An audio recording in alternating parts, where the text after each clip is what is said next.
Selamünaleyküm. Herkesin günü hayrola. Hatice ile Dikişe Daire hoş geldiniz. Bugün sizlerle birlikte kat kat etek dikimini, 3 katlı etek dikimini göstermeye çalışacağım inşallah.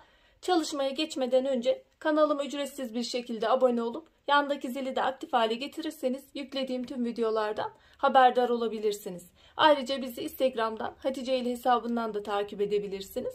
Oradan da isteklerinizi ulaştırabilirsiniz. Elimizden geldiği kadar yardımcı olmaya çalışıyoruz. Şimdi çalışmamıza geçelim. Kumaş olarak şifon krep kullanıyorum. 1'e 1,5 ölçüsünü kullanacağım ve 3 katlı eteğimizi yapacağız.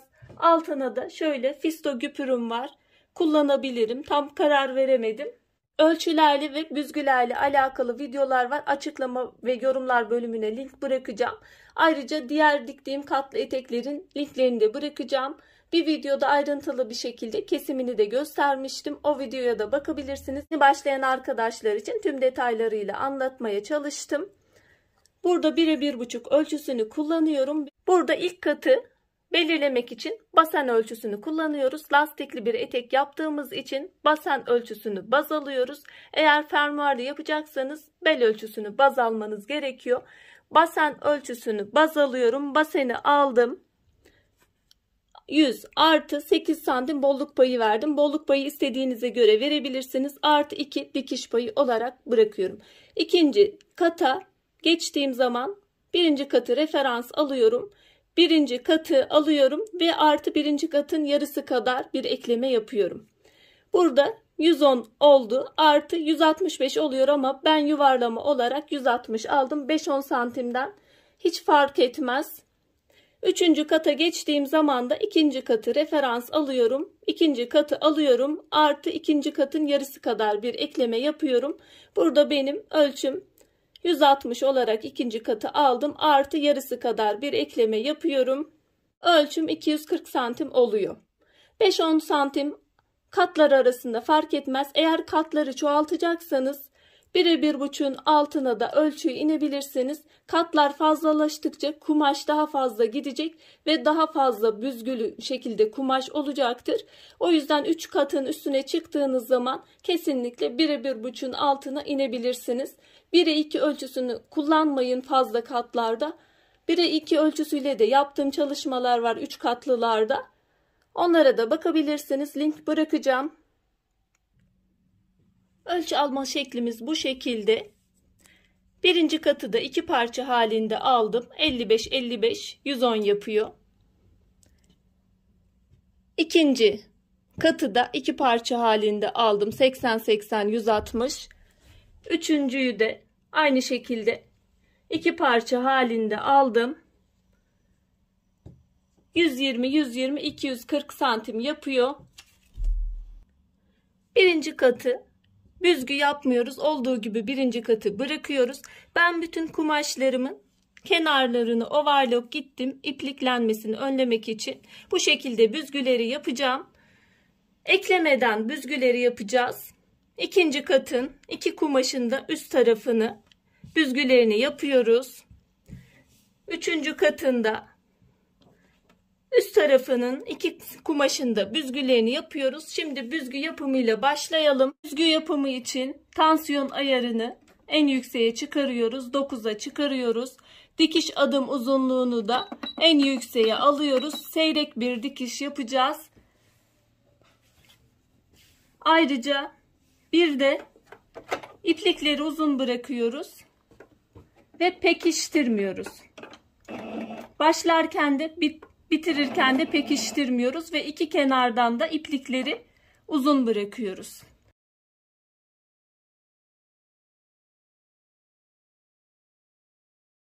Pekiştirmeden bitiriyorum ve ipliği uzun bırakıyorum. Diğer parçaları da aynı şekilde yapıyorum. Büzgü işlemini bitirdik. Büzgü işlemini bitirdikten sonra katların eklemelerine geçiyoruz. Katların eklemelerine geçmeden önce de şunu da ifade etmek istiyorum. Enlerin ölçülerini vermiştim ama boy ölçüsünü de ayarlamamız gerekiyor. Boyun ölçüsünü de ben ilk katın ölçüsünü belirliyorum. İlk katın ölçüsünü ben şöyle 28 santim olarak aldım. 7 santim lastik payı olacak. Farklı bir şekilde lastik geçireceğim. 7 santim lastik payı olacak. 1 santim de dikiş payı, 8 santim çıkıyor. 20 santim burada katlamalar çıktıktan sonra 20 santim olarak ilk katımız kalıyor. İkinci katın ölçüsünü de ve üçüncü katın ölçüsünü de ilk katın tam etek boyunuzdan ilk katın ölçüsünü çıkarırsınız. Sonra eşit miktarda da eşit şekilde de dağıtabilirsiniz. Bu katı daha az, bu katı daha fazla da yapabilirsiniz. İkisini aynı şekilde de yapabilirsiniz. Hatta bu katı daha fazla alıp bunu da azaltabilirsiniz. İstediğiniz gibi yapabilirsiniz. Ben burada 28 olarak ilk katı aldım. Kumaş ölçüsü katlamaları çıkıyorum. İkinci katı da 37 santim olarak aldım. Üçüncü katı da 40 santim olarak aldım. Burada da ikinci katta da dikiş payları olacak. 1 santim buradan, 1 santim buradan. Üçte de 1 santim buradan, 1 santim buradan. Dikiş paylarını ve lastik bölümünü çıkarırsınız. Etek boyunuzu o şekilde ayarlamış olursunuz. Şimdi katların eklemesine geçeceğiz. Eklemeden önce de büzgü ayarı nasıl ayarlamamız gerekiyor ona da bakalım. Birinci katta zaten büzgü yapmamıştık. İkinci katın büzgüsünü birinci kata göre ayarlıyoruz. Şöyle denk gelecek şekilde yapıyoruz. Eğer denk gelmiyorsa, fazla geldiyse şöyle büzgümüzü sıkıştırabiliriz. Eğer kumaşımız ikinci kat birinci kata göre az geldiyse o zaman da büzgüleri şöyle açabiliriz. Çünkü seyrek bir dikiş yapmıştık. Bu şekilde ayarlıyoruz. Şimdi yüzü yüzüne bakacak şekilde iğneliyorum. Makinede bu kısmı dikiyoruz. Burada yapmamız gereken büzgülü kısmı üst kısımda bırakmak ve büzgü dikişinin içinden dikmek. Çünkü buradaki dikiş arkada düz tarafta gözükmemesi gerekiyor. Bu şekilde dikiyorum. Birinci katın eklemesini yaptık. İkinci katı birinci kata ekledik. Şimdi üçüncü katın eklemesini yapacağız. İkinci katın alt tarafına aynı şekilde ekliyoruz.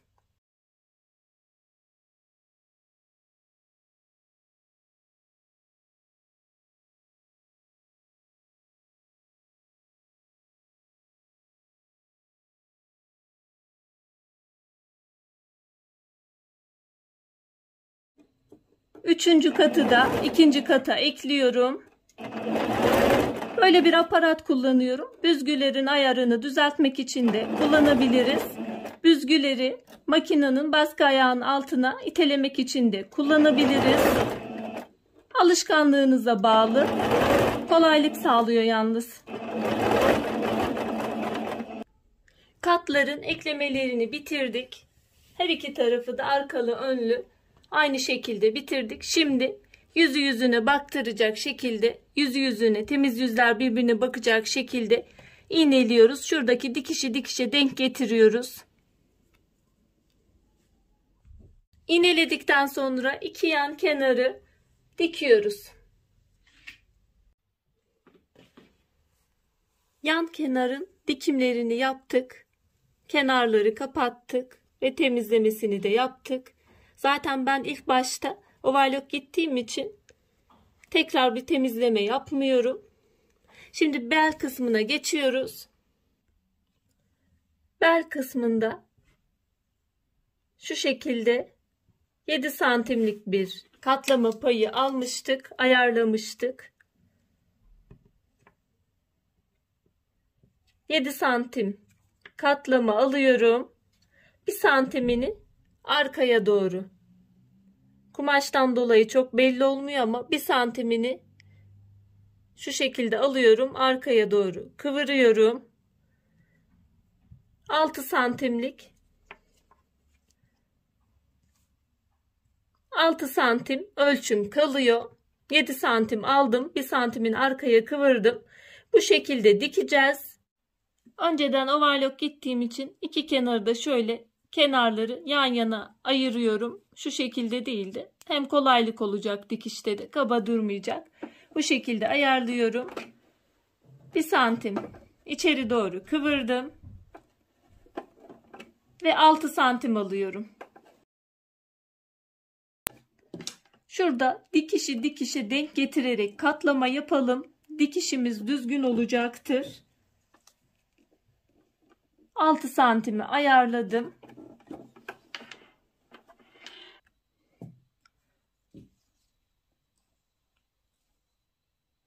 Lastiğimizi bu şekilde kanal yaparak geçireceğiz içinden.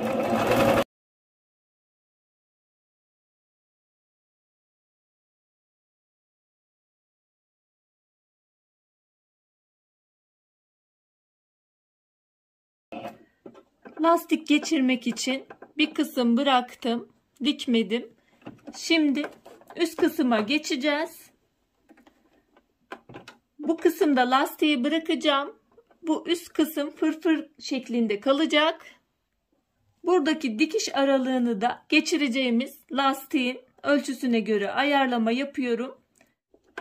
2 santim genişliğinde bir lastik kullanıyorum. Eğer siz lastiği daha geniş alacaksanız bu 7 santimlik ölçüyü daha fazlalaştırmanız gerekiyor. Ben bu şekilde yaptığım için bu kadar ölçü kullandım. Buradaki dikişi de komple dikiyoruz. Lastiğimiz içinden rahat bir şekilde geçecek kadar bir kısım bırakıyoruz. 2 santimlik lastik için yaklaşık 2,5 santim bir dikiş aralığı bırakıyorum. Komple dikiyorum bunu. Bu kısmın dikişini de bitirdik. Şimdi lastiğimizi geçireceğiz. İç dikişleri de bu şekilde açtırdım. İki kenara yatırarak. Biraz önce tam gözükmüyordu. Bel kısmının dikişlerini de ütüledim. Genellikle dikişleri hep ütülüyorum ben. Lastik ölçüsünü de belinizden 5 santim kısa lastik alabilirsiniz. 38-40 bedenler için aşağı yukarı lastik ölçüsünü ben 65 ile 70 arası alıyorum. Ben belden 5 santim değil de 2-3 santim daha kısa kesiyorum. 7-8 santime yakın belden kısa alıyorum kendime. Siz ama normalde 5 santim kısa kesebilirsiniz. Bir de lastiğin esnekliğine de bağlı. Geçirmek için boş bıraktığımız yerden lastiğimizi geçireceğiz. İkinci dikişimiz de buraya kadar geliyordu. Bu ara kısımda lastik kalacak. Üst taraf fırfır şeklinde kalmış olacak.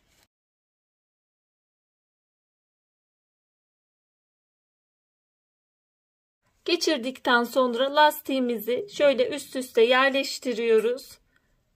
Şuradan bir dikiş, şuradan bir dikiş, 2 dikiş yapıyoruz. 2 dikiş yaptıktan sonra lastiğimizi içeri doğru dengeli bir şekilde dağılmasını sağlıyoruz.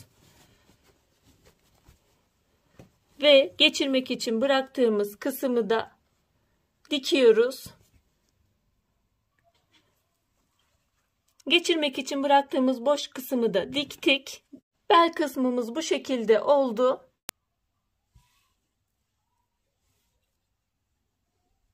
Şu kısma lastik geçirdik. Şu kısım fırfırlı bir şekilde oluyor.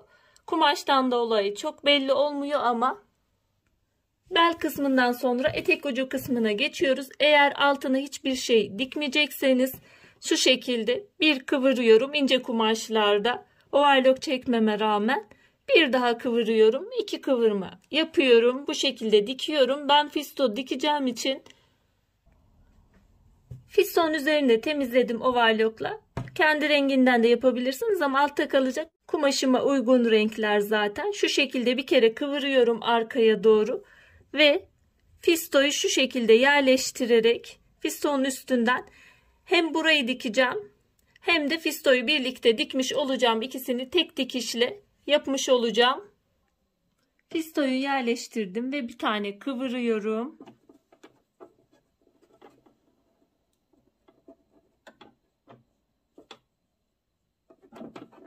Şuradan sıfırdan başlamayacağım çünkü fistoyu birleştirmek için üzerine yerleştirme kısmı bırakıyorum.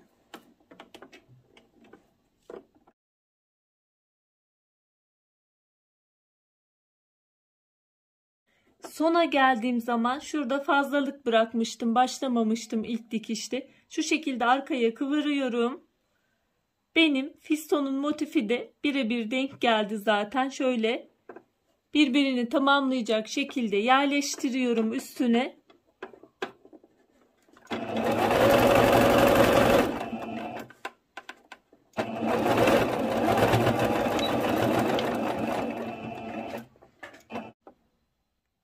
Buradan aşağıda bu şekilde dikiyorum. İp değiştirmem gerekiyor benim.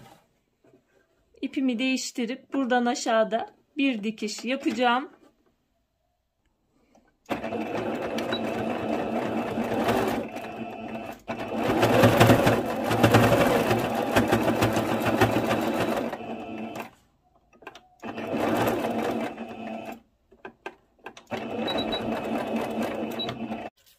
Etek ucuna da güpürümüzü de diktik. Ve böylelikle bitirmiş olduk. Eteğimizi tamamlamış olduk. Eteğimizin son şekli bu şekilde. Umarım faydalı bir çalışma olmuştur.